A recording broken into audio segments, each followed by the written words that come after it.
昔ベツレヘムの宿に。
Notre position, capitaine.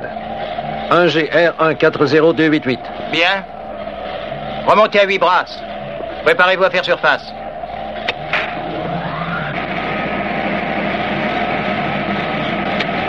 Ballast sur 2 et 6.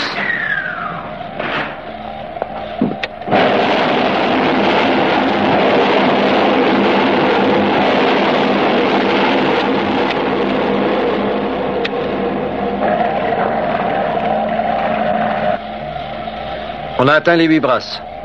Bien.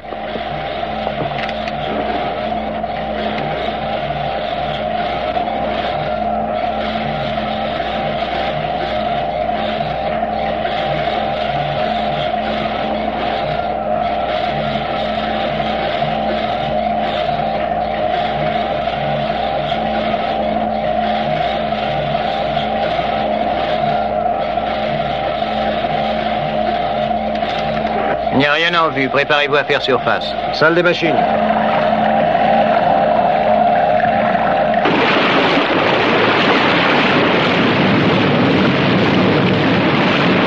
Maintenez la surveillance radar. Voyez s'il n'y a pas de vaisseau. Où sommes-nous, lieutenant? À peu près ici, capitaine. Bien. On n'a pas perdu de temps. Vitesse de croisière 20 nœuds. Barre à 126 degrés. Naviguez au 126, vitesse 20 nœuds.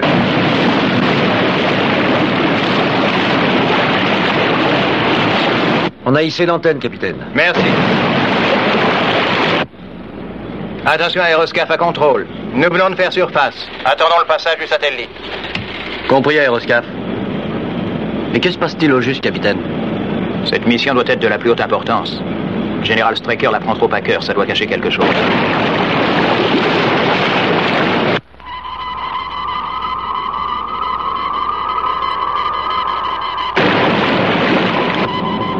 Je reçois le signal. Il est assez clair.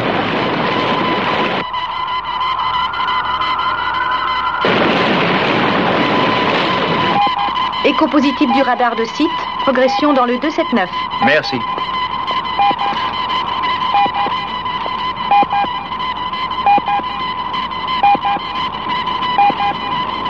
Ordonnez la plongée, il y a un cargo. Tout de suite. Chassez au ballast.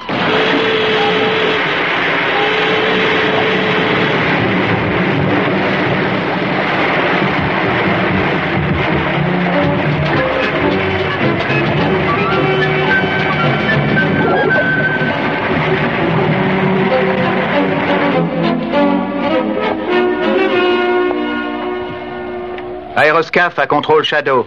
Contrôle Shadow. Nous avons dû plonger pour éviter un bateau en surface. Quel bateau? Sans doute un cargo. Il n'a pas eu le temps de nous voir. Avant de plonger, on a quand même pu repérer le satellite. Son orbite est correcte. Merci, aéroscaphe, j'avertis le général Straker. Où est-il maintenant? Environ à 8000. Vous croyez que ça marchera? Je crois que ça ira, oui. Mais je reconnais que je suis un éternel optimiste. 4 minutes, monsieur. Bien.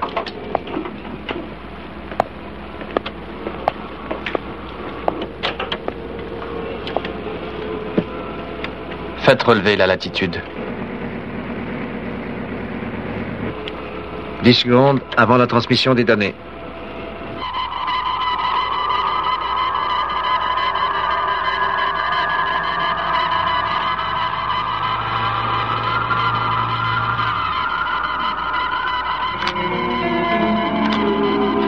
Ça y est. En plein dans le mille.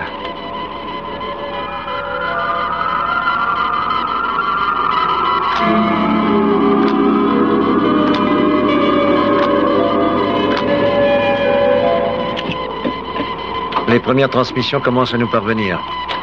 Signal force 0, 1, 2, 1, 4, 7. Coefficient de distorsion? Minimal. De l'ordre de 72 millièmes. Excellent. Très bien, continuez.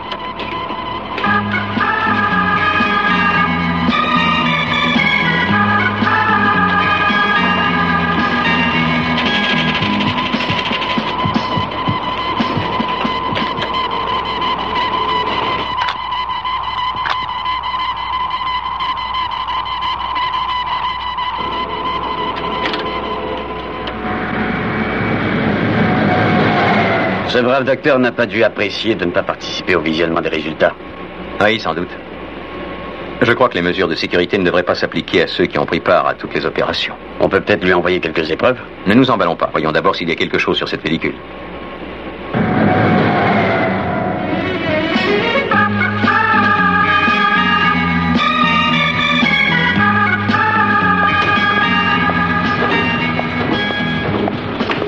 Est-ce que c'est prêt, Ford? C'est prêt.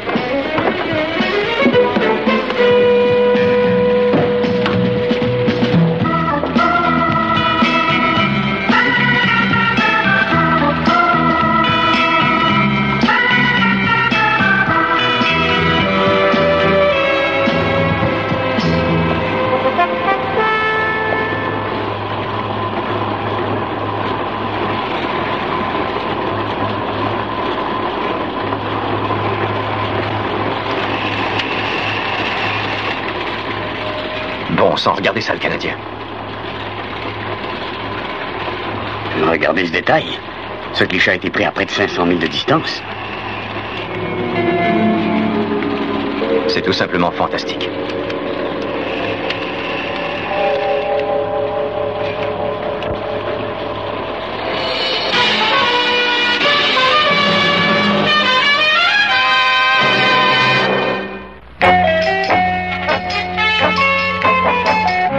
Fantastique, oui. Ce n'est pas croyable. Regardez ce cliché-là, à une distance de 490 000 avec un grossissement de 250. Il est aussi net que si on l'avait pris d'un hélicoptère. Voilà la preuve de nos théories. Nous devons tout vérifier avant de convoquer la commission pour approbation.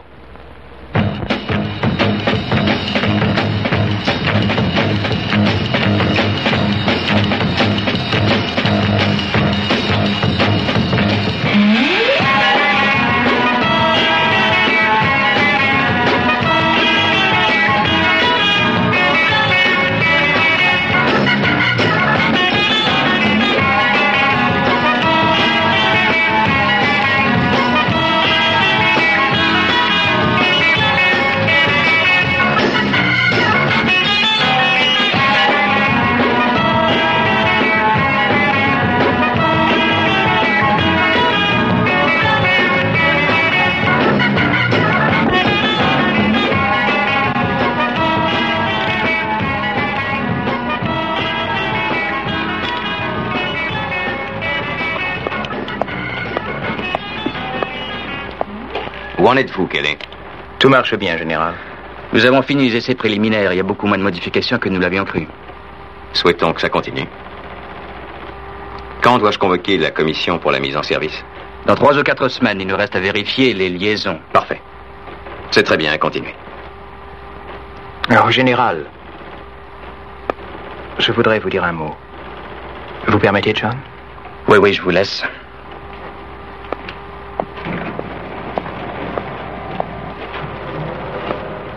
Oui, quel est? Que vouliez-vous me dire? Demain, devant la commission d'astrophysique, vous demandez $1 billion. C'est exact. Pour financer le projet le plus important que le Shadow ait jamais réalisé. Je sais. Votre projet vient en tête de liste. Il y en a 53 autres. Le mien, le numéro 52, juste après celui intitulé « Combien doit-on dépenser pour l'achat d'une nouvelle distributrice de café ?» Écoutez, je ne demande que $50 000 et je suis certain d'essuyer un refus catégorique. Je voyais en quoi est-ce que je peux vous aider. Je suis sûr que mon projet est important et il faut que vous m'aidiez. Réfléchissez une minute. Vous avez fait un énorme travail, j'en conviens. Mais votre groupe est... Mon groupe? Nous ne sommes que 2, mon général. Mais avec juste $50 000, nous pourrions terminer la fabrication de notre stéréostat. Si j'en avais la possibilité, je vous aiderais. Mais je crois que vous faites fausse route, Kelly. Aujourd'hui, une seule chose compte. L'espace. Il vaut mieux orienter vos recherches dans ce domaine-là. J'espère que vous obtiendrez votre billion. Non, j'en suis sûr. C'est un projet spatial.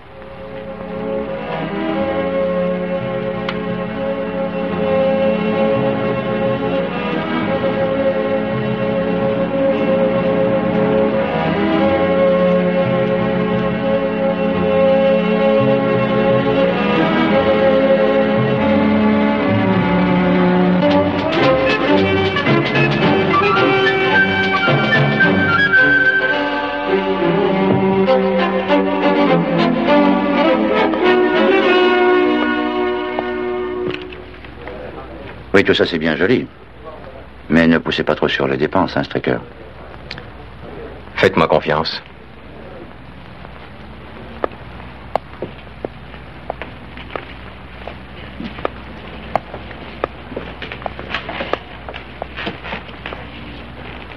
Heureux de vous revoir. Messieurs, la séance annuelle du comité d'études financières est ouverte. Vous connaissez tous le général Straker. Et étant donné le devis au montant d'1 billion de dollars qui l'accompagne, vous comprendrez que notre premier projet à l'étude aujourd'hui soit le sien. Merci, général. Messieurs, je serai bref. Ces plans détaillés sont ceux de notre sonde B142 pour être plus précis. Notre projet apporte quelques modifications à cette sonde spatiale un peu désuète. Je tiens à ce que vous notiez le dos modifié sur nos dessins. Cette coupe est assez claire. Elle vous indique que nous avons incorporé un appareil qui, aux yeux d'un profane, s'appelle, ou passe pour s'appeler, un télescope électronique. Le terme est plutôt vague, mais le principe est assez simple. Au lieu que ce télescope enregistre un rayonnement photonique, il peut suivre tout déplacement des électrons. Il est capable de couvrir des régions inexplorées grâce à un système optique à miroir irradié. Il grossit 2500 fois. Lieutenant Masters. Toutes ces photos de la Terre ont été prises à partir d'une orbite variant entre 450 000 et 500 000 par satellite. Ce télescope électronique, balayant une région, envoie à la Terre des informations par ondes radio. Et les impulsions sont converties par ordinateur en microfilm. D'après ces images, vous voyez que la définition est aussi nette que sur n'importe quelle photo. Les différents éléments modifiés de repérage et de grossissement étaient soumis à plusieurs séries d'essais. Maintenant, nous sommes capables d'aller explorer une planète à des millions et des millions de milles. Je vais peut-être refroidir votre enthousiasme, Straker, mais je peux faire d'excellentes photos de la Terre avec un appareil à $2,50 suspendu à un ballon sonde. Attendez, je vais tâcher d'être un peu plus explicite, général. Par une planète, je ne veux pas dire la Terre. Le but principal de cet appareil, c'est de nous permettre de repérer très facilement et de suivre jusque chez lui un extraterrestre. Nous serons en mesure d'avoir des photos d'ensemble et surtout quelques gros plans sur leur étrange planète. Voilà mon projet. Je veux lancer une sonde régulière ou modifiée B142 comprenant mon télescope et je la placerai sur une orbite de stationnement autour de la Lune. Le Shadow n'a aucun moyen de lancer votre satellite. Je sais. Nous ferons appel à la NASA pour le lancement. J'ajoute que le télescope et tous les éléments électroniques sont encore ultra secrets. Il faudra donc confier le montage aux hommes de la base blanche dès que la NASA aura terminé la mise en orbite de la sonde spatiale.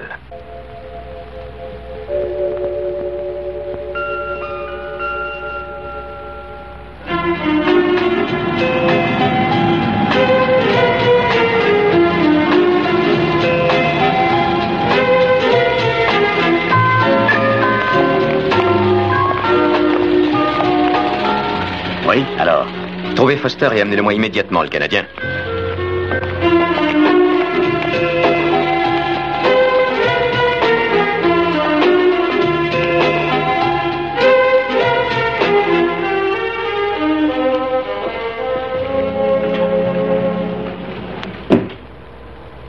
Eh bien, ils ont approuvé le projet?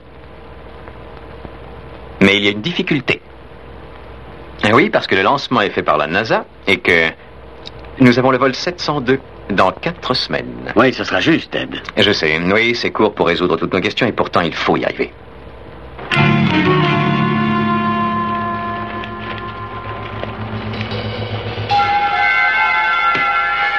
Bien, vous avez réussi, tout est fini, non? Oui. Vous savez, j'ai beaucoup appris depuis quelques semaines.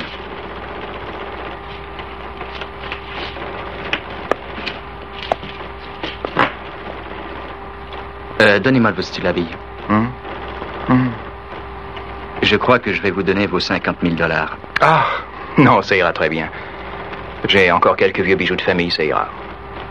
De toute façon, rien n'est perdu. Je suis encore jeune, j'ai de l'avenir. Bon, cette fois, c'est à vous, lieutenant. Et j'espère que vous serez satisfait. Oui, moi aussi. À tout à l'heure.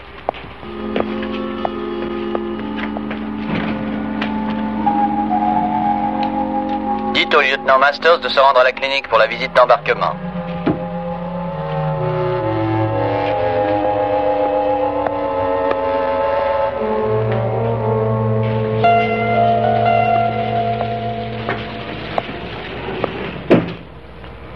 Longue journée?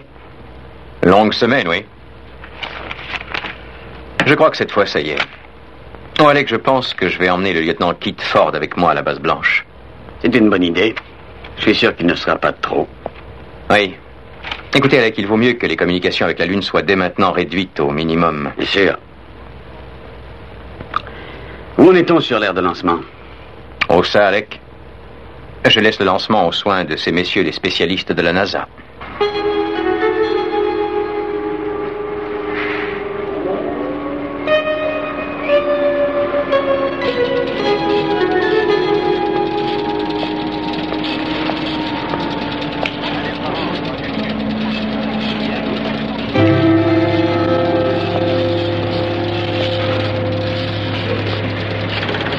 Donnez-moi une ligne sur l'ordinateur numéro 1.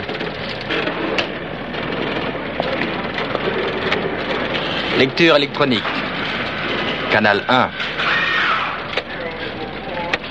Le compte à rebours continue. On est à T, moins 4 heures, 32 minutes et 8 secondes.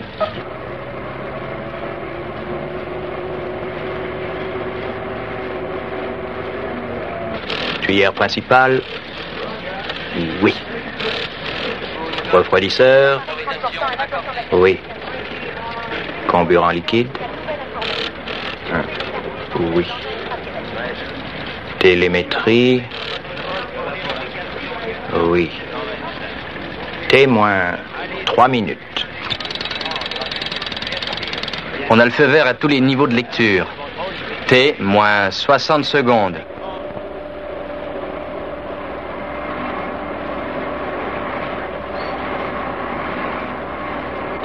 29, 28, 27, 26, 25, 24, 23, 22, 21,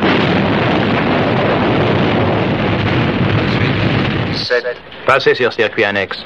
15, 14, 13, 11, 10, 9, 8, 7, 6, 5, 4, 3, 2, 1, 0.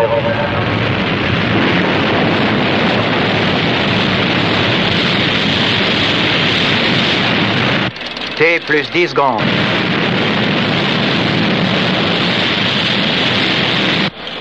Lancement réussi. T plus 55.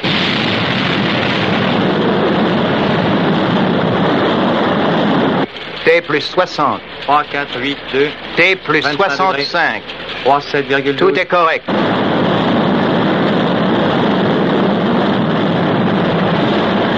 La NASA rapporte le succès du lancement. Bien.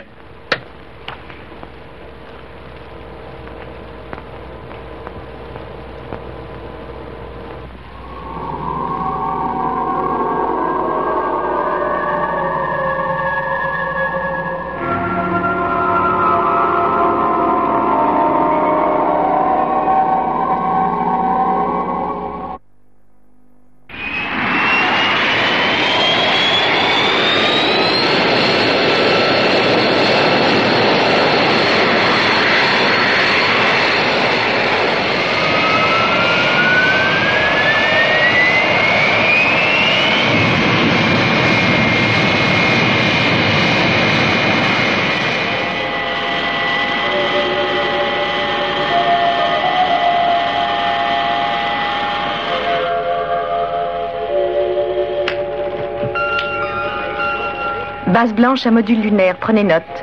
Vous passez sur automatique LLS. Nous remorquons par ronde 2B.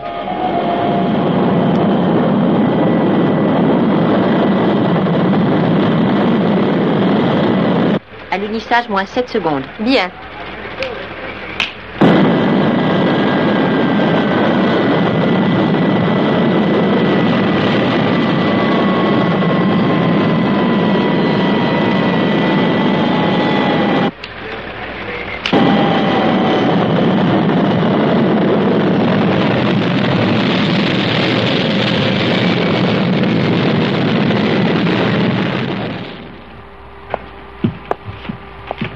Soyez le bienvenu, général. Merci. Si vous voulez bien me suivre, je vous conduis à vos cartes. Allez-y tous les deux. Paul, je voudrais aller au contrôle vérifier les rapports de mise en orbite. Bonjour, général. Lieutenant Ellis, Nina, Bonjour, général. John. Un bon vol? Ah oui, merci, excellent. Est-ce que ça va ici? Oui. Lieutenant, avez-vous le rapport de mise en orbite? Oh, excellent. Apogée 124 millième au-dessous de l'apogée recommandée. Mais facile à corriger si vous le désirez. J'ai dû faire un nouvel emploi du temps assez dur pour les astronautes. Votre son doit probablement être modifié dans l'espace. Tout ça est très bien. Nous suivrons l'évolution des travaux ensemble, bien entendu. J'essaierai de ne pas vous décevoir, en tout cas. Excusez-moi.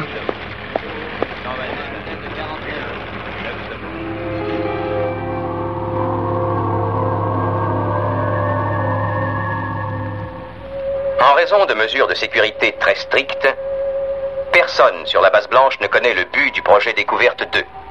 D'ailleurs, tous les messages sont codés M. Mais je sais que chacun a donné le meilleur de lui-même et je l'en remercie. Vous savez qu'une sonde modifiée B142 est placée depuis ce matin sur une orbite stationnaire autour de la Lune. La première phase des travaux consiste dans l'installation d'équipements spéciaux dans la sonde. Cet équipement a été peu à peu convoyé sur la base blanche depuis 1 mois. La phase 2, c'est d'obliger un de nos visiteurs à se mettre dans le champ de la sonde spatiale pour permettre à la sonde de régler son télescope électronique sur les coordonnées de leur capsule, ce qui lui permettra de la suivre jusqu'à sa planète d'origine. En arrivant à 2 millions de milles de la planète étrangère, le télescope nous transmettra des images radio.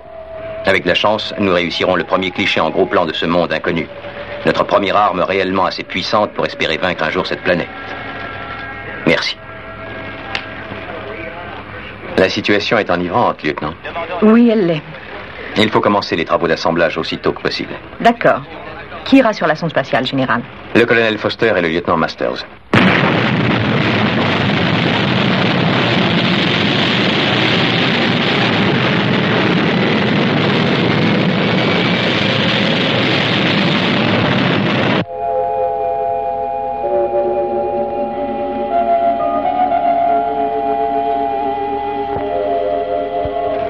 Base blanche à module lunaire. Prenez note. Vous pouvez commencer à réduire. Attention pour le rendez-vous. Reçu. Confirmation à 1,4.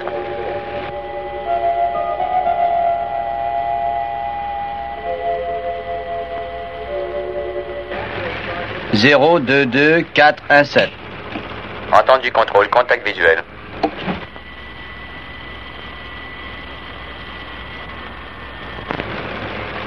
Module stabilisé. Pour sortie dans l'espace, feu vert de l'ordinateur de bord. Feu vert général, confirmé. Base blanche à module lunaire. Prenez note. Confirmation pour marche spatiale.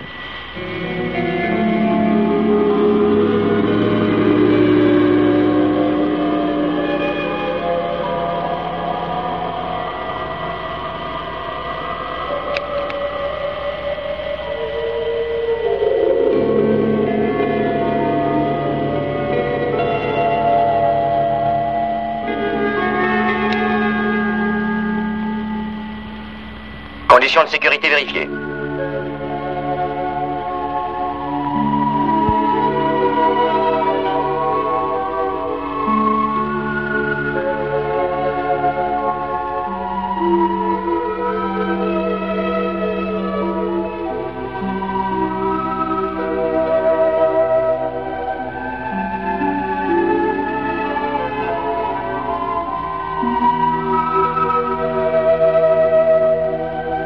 À mon signal, envoyez la caméra.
suis à bord du satellite. Feu vert général.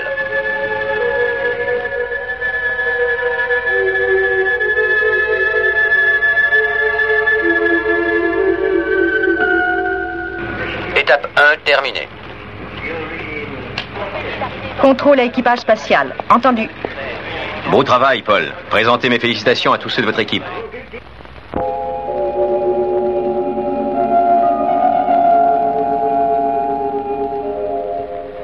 Je vous ai réunis ici afin de vous expliquer la phase la plus vitale sans doute de toute l'opération.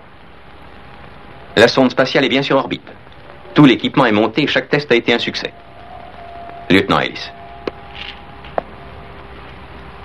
Le problème est de forcer un de nos visiteurs à suivre une orbite complémentaire à l'orbite de la sonde spatiale.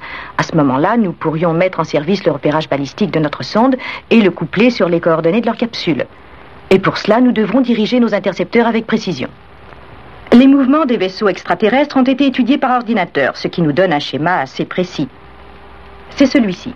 Ensuite, le lieutenant Ellis a fait un plan de vol que les intercepteurs suivront à la lettre. Mais c'est le pilote qui aura le dernier mot et prendra la décision finale. Ce qui signifie qu'il ne doit pas se tromper. C'est exact. Ça risque d'être dangereux. Nous devons courir certains risques, colonel. J'ajouterai que ce sont des risques calculés, basés sur une étude approfondie du comportement humain face au danger, basés sur la logique. Maintenant, tout ce qu'il nous reste à faire, c'est d'espérer qu'il vienne.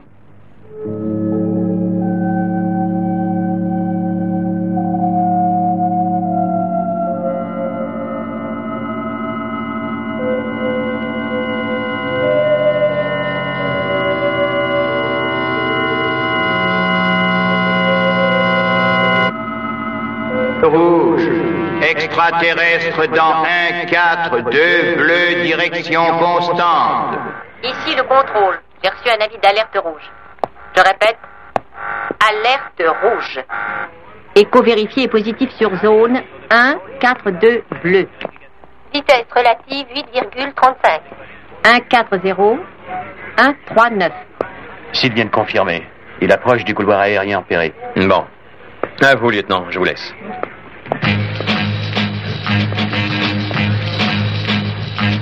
Ici, contrôle à intercepteur. Paré à lancer. Je répète, paré à lancer.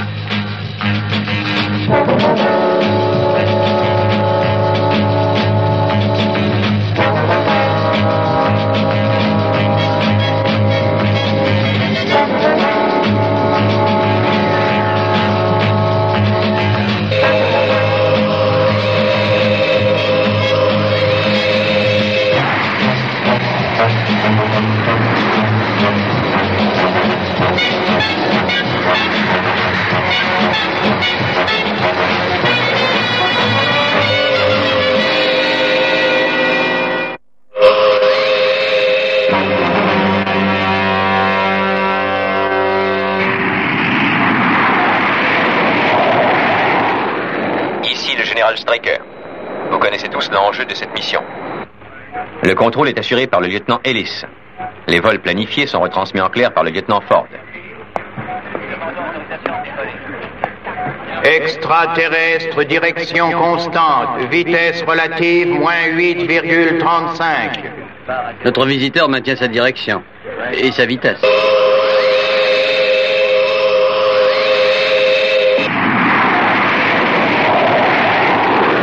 Je transmets toutes les données préorbitales des ordinateurs. 0, 1, 2, 1, 3, 1, 9, 0, 1, 2, 4, terminé. Bien reçu, contrôle. Direction constante, passant dans la 1-4-2 bleu, distance 18 millions de milles. 17 millions de milles. Il pénètre en zone rouge 081. Le voilà.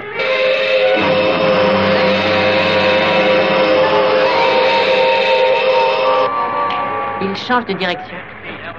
Notre visiteur entre actuellement en zone rouge 0814. Vitesse relative 8,37. Nous devons changer nos coordonnées. Bien. Faites programmer un nouveau plan de vol. Oui, tout de suite.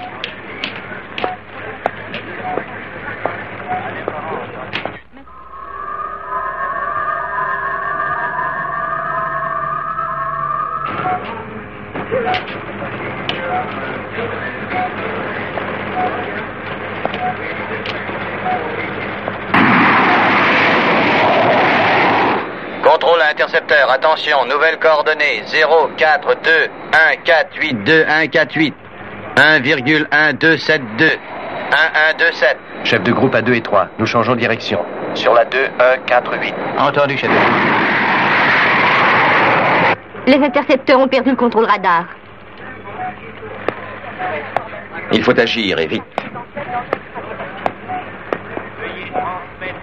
Si nous tirons dans cette direction-là, il sera bien obligé de faire un détour qui l'amènera droit dans ce couloir aérien. Dites aux intercepteurs de faire exploser un missile dans la zone bleue 128.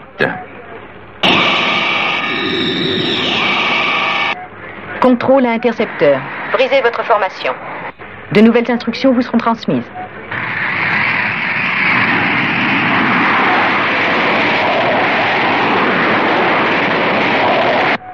Contrôle intercepteur. Attention, pour la mise à feu des missiles, 15 secondes, 18 centièmes. Merci, contrôle. Mise à feu imminente, terminée.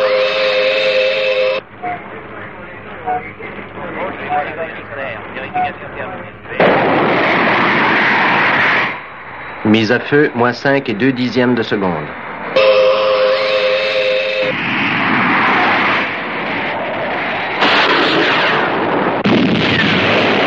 Détonation positive. Il change de direction. Il entre dans la zone bleue 132. Vitesse constante. Il passe en bleu 133. Il approche du champ de la sonde.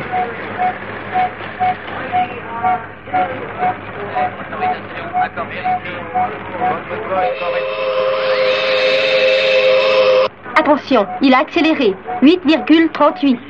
8,39. Faut envoyer un second missile tout de suite. En êtes-vous sûr? Oui. Bon, transmettez.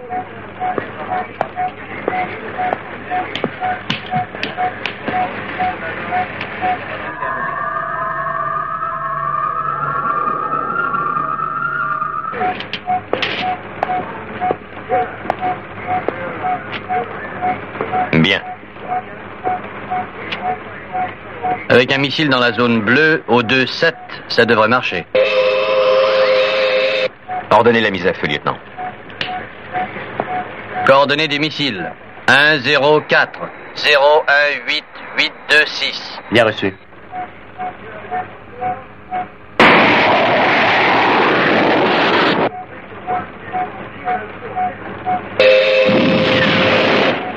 Détonation confirmée, ça y est. Changement de direction de l'extraterrestre 301. Ordinateur sur B142. Prise en charge dans 43 secondes.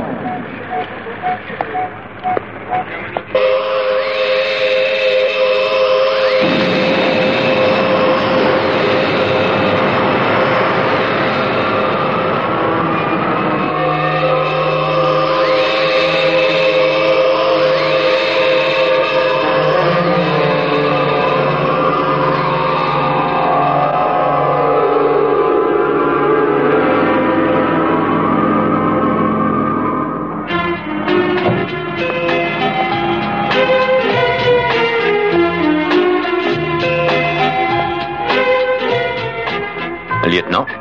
Oh, Général Strecker. Comment vous sentez-vous? Oh, bien, merci. Vous prendrez bien du café? Ah, avec plaisir.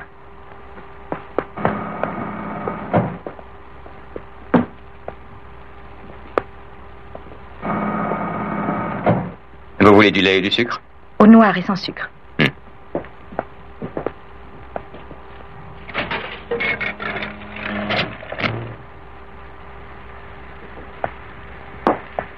Tenez, voilà. Merci. Eh bien, disons au projet Découverte 2. À notre réussite. Je voudrais vous remercier, Gay. Vous avez fourni un travail énorme au cours du projet. Et les heures ont été longues. D'ailleurs, je trouve que vous en avez beaucoup trop fait. Je pense qu'il faut vous ménager un peu. Vous avez été formidable. Mais c'est un travail d'homme. Et vous n'avez pas à en faire plus qu'eux parce que vous êtes une femme. Et n'oubliez pas non plus que vous êtes une femme très attirante. Merci pour le café. Et pour tout. Lieutenant.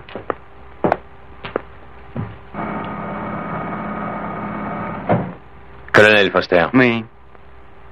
Quand partons-nous? À 18h demain, général. Bon. Oh, je peux vous demander quelque chose, Paul. Ne jugez pas une situation d'après la fin d'une conversation.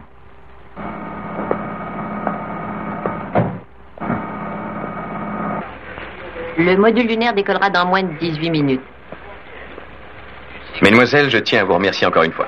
Savez-vous dans combien de temps vous aurez les photos? D'après nos experts, il faut bien compter 4 mois. Et espérons que ça vaut la peine d'attendre aussi longtemps. Au revoir. Au revoir. Au revoir, lieutenant. Au revoir, général. Ok. Dès que vous prendrez quelques jours de vacances, n'oubliez pas de venir me voir. Comptez sur moi.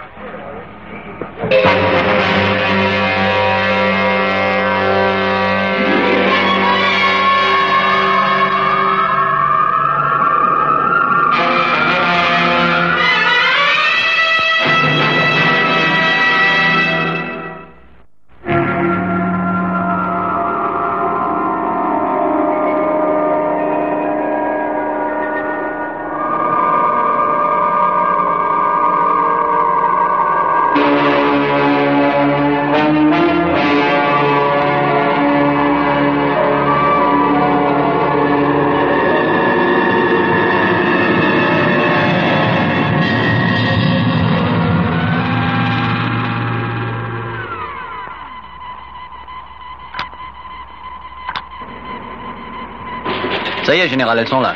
Bien. Faites-les passer dans le décodeur et développez-les aussitôt. Tout de suite.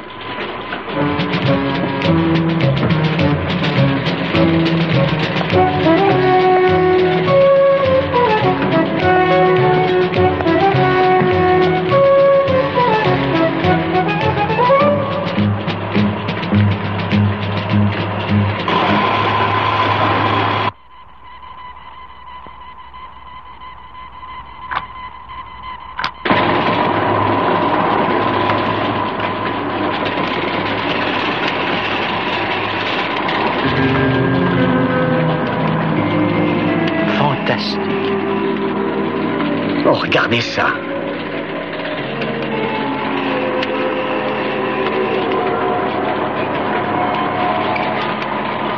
Dites au labo de me faire parvenir son premier rapport dans les 24 heures. J'y vais. On a trouvé la solution, le Canadien. Cette fois, on a réussi.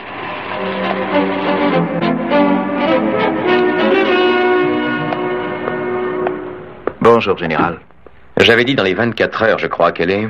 Je sais, mais nous n'avons pas eu le temps matériel de taper le rapport. Faites-moi un rapport verbal, alors. Il y a une défaillance de l'appareil. Une défaillance? Oui, général. La distance et le grossissement de chaque cliché ne sont pas inscrits sur la pellicule. Toute l'opération est-elle fichue pour ça? Bien, à part des détails superflus, la plupart des clichés sont sans intérêt ou inutilisables. Vous exagérez, Kelly, on en tirera bien quelque chose. Regardez ça, regardez ce détail. Vous devez savoir l'interpréter, non? Bien sûr, mais est-ce que la photo a été prise à 100 ou 500 000? Combien de fois est-elle grossée, 10 ou 1000 fois? Ah, vous plaisantez. Allons, écoutez, si je prends une photo d'une jolie fille, que je sois à 10 ou à 100 pas, je saurai toujours que c'est une jolie fille. Alors venez, je vais vous montrer quelque chose. Tenez, cette photo a pu être prise à n'importe quelle distance. C'est un gros plan de la surface de leur planète. Oui. Je ne suis pas un expert, mais c'est probablement une espèce de végétation. Vous pensez que c'est de la végétation? Oui, ce serait possible. Mais je vais vous montrer autre chose. Éloignons-nous un peu. Vous avez noté sans doute la courbe de la ligne d'horizon. Eh bien, je pense qu'avec ça, on doit pouvoir faire une approximation assez juste des dimensions de la planète. Maintenant, rapprochons-nous. Mais qu'est-ce que ça veut dire? À quoi jouez-vous, Kelly? Vous disiez tout à l'heure, général, que vous reconnaîtriez une fille à 10 pas ou à 100 pas. La reconnaîtriez-vous à bout portant? Avec un grossissement allant de 1 à 10 000?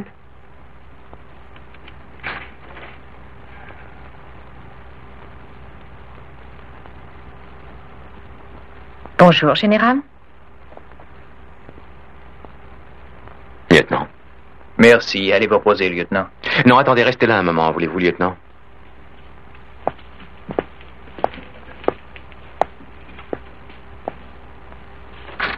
Grossissement 0 pour commencer. Grossissement 10. Maintenant 100. Et 1000.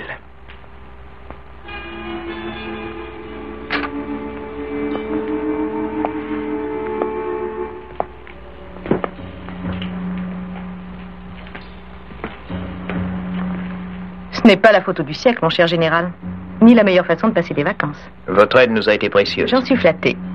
Au revoir, général. Lieutenant.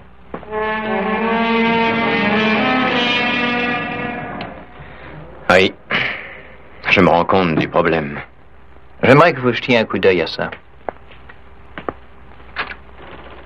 D'après vous, général, qu'est-ce que c'est? Avant votre démonstration, j'aurais dit que c'était une formation volcanique, sans doute. Eh bien, c'est la tranche d'une feuille de polystyrène brisée. C'est incroyable. Tenez là. La structure centrale pourrait être un bâtiment. Eh bien, c'est tout simplement un grain de pollen. Sur cette photo, on pourrait facilement voir une formation rocheuse. Oui, en effet, ça y ressemble. C'est un grain de blé soufflé. Si vous n'avez ni les détails du grossissement ni ceux de la distance, un morceau de polystyrène grossi 2500 fois devient une coulée de lave, un grain de pollen devient un édifice de style futuriste, et un grain de blé soufflé une formation rocheuse. Dites-moi, qu'utilisez-vous comme procédé? Oh, la microphotographie existe depuis longtemps, mais j'obtiens de meilleurs résultats grâce à un effet tridimensionnel dû à la profondeur de champ. Il y a bien 25 ans qu'on a découvert ce procédé, il suffisait de l'améliorer. Ah, je vois. Pendant que nous perdions notre temps dans l'espace, M. Kelep se penchait sur les photos de l'espace intérieur de la matière. C'était ça, votre petit projet? Oui. Ce domaine est vaste et pratiquement encore inexploré. Et je suis persuadé que, en poursuivant ces recherches, nous trouverions plusieurs réponses aux questions touchant l'univers et peut-être la vie elle-même. C'est peut-être vous qui avez raison pendant que nous faisions fausse route. Vous savez, plus j'y pense et plus je suis songeur. Dire que tout ce qui est dans ce bureau, chaque petit objet, n'importe quoi, de la poussière même, contient des billions de particules. Et que chaque particule elle-même est formée de millions d'atomes. Il y a un univers complet dans cette seule pièce. Marchez le long de la plage. Et vous foulez 1 million de grains de sable. Vous avez des mondes sous vos pieds. Est-ce que tout ce que nous connaissons, cette puce, notre monde, l'univers et jusqu'aux espaces sidéraux, est-ce que cette immensité serait contenue dans un seul grain de poussière? Chaque grain serait un monde. Chaque grain serait un univers. L'espace est infini, dans les deux sens, le plus vaste et le plus petit. Vous direz à Kelly qu'il a notre approbation. Et peut-être même plus qu'il n'espère. Laissez-moi ceci. Un grossissement est souvent trompeur, général.